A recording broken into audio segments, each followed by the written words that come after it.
ನಮ್ಮ ಭಾರತದ ಮಾಜಿ ಪ್ರಧಾನಮಂತ್ರಿಗಳಂತ ಶ್ರೀ ಎಚ್ ಡಿ ದೇವೇಗೌಡರ ಧರ್ಮಪತ್ನಿ ಚೆನ್ನಮ್ಮ ಅವರು ಇವತ್ತು ವಯೋಸಹಜ ಒಂದು ಇದರಿಂದ ಅವರು ನಿಧನರಾಗಿದ್ದಾರೆ.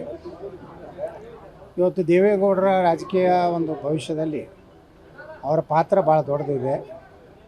ದೇವೇಗೌಡರ ಮತ್ತು ದೇವರ ಭಾಳ ಭಕ್ತರವರು. ಚೆನ್ನಮ್ಮ ದೇವೇಗೌಡರನ್ನ ಭಾಳ ಸಲ ನೋಡಿನಿ ಅವ್ರ ಮನೆಗೆ ಹೋದಾಗ. ದಿನಾಲು ಗೋಪೂಜೆ, ದಿನಾಲು ಸೂರ್ಯನ ಪೂಜೆ, ಯಾವಾಗ ನೋಡಿದಾಗೂ ಮನೆಯಲ್ಲಿ ದೇವರ ಒಂದು ಪೂಜೆಗಳು ನಿರಂತರವಾಗಿ ನಡೀತಾ ಇತ್ತು.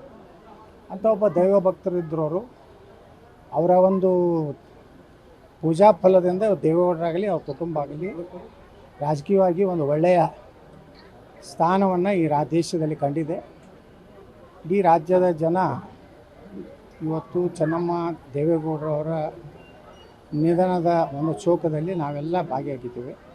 ಅವ್ರಿಗೆ ಭಗವಂತ ಭವಿಷ್ಯದಲ್ಲಿ ಅವರು ಇನ್ನೊಮ್ಮೆ ಪುನರ್ಜನ್ಮ ಆಗಲಿ ಅಂತ ಹೇಳಿ ಕೇಳ್ಕೊಂಡು ನನಗೆ ಶ್ರದ್ಧಾಂಜಲಿಯನ್ನು ಸಲ್ಲಿಸ್ತೇನೆ. ನಮ್ಮ ಭಾರತದ ಮಾಜಿ ಪ್ರಧಾನಮಂತ್ರಿಗಳಂತ ಶ್ರೀ ಎಚ್ ಡಿ ದೇವೇಗೌಡರ ಧರ್ಮಪತ್ನಿ ಚೆನ್ನಮ್ಮ ಅವರು ಇವತ್ತು ವಯೋಸಹಜ ಒಂದು ಇದರಿಂದ ಅವರು ನಿಧನರಾಗಿದ್ದಾರೆ. ಇವತ್ತು ದೇವೇಗೌಡರ ರಾಜಕೀಯ ಒಂದು ಭವಿಷ್ಯದಲ್ಲಿ ಅವರ ಪಾತ್ರ ಭಾಳ ದೊಡ್ಡದಿದೆ. ದೇವೇಗೌಡರ ಮತ್ತು ದೇವರ ಭಾಳ ಭಕ್ತರವರು. ಚೆನ್ನಮ್ಮ ದೇವೇಗೌಡರನ್ನ ಭಾಳ ಸಲ ನೋಡಿನಿ ಅವ್ರ ಮನೆಗೆ ಹೋದಾಗ. ದಿನಾಲು ಗೋಪೂಜೆ, ದಿನಾಲು ಸೂರ್ಯನ ಪೂಜೆ, ಯಾವಾಗ ನೋಡಿದಾಗೂ ಮನೆಯಲ್ಲಿ ದೇವರ ಒಂದು ಪೂಜೆಗಳು ನಿರಂತರವಾಗಿ ನಡೀತಾ ಇತ್ತು. ಅಂತ ಒಬ್ಬ ದೈವ ಭಕ್ತರಿದ್ದರವರು.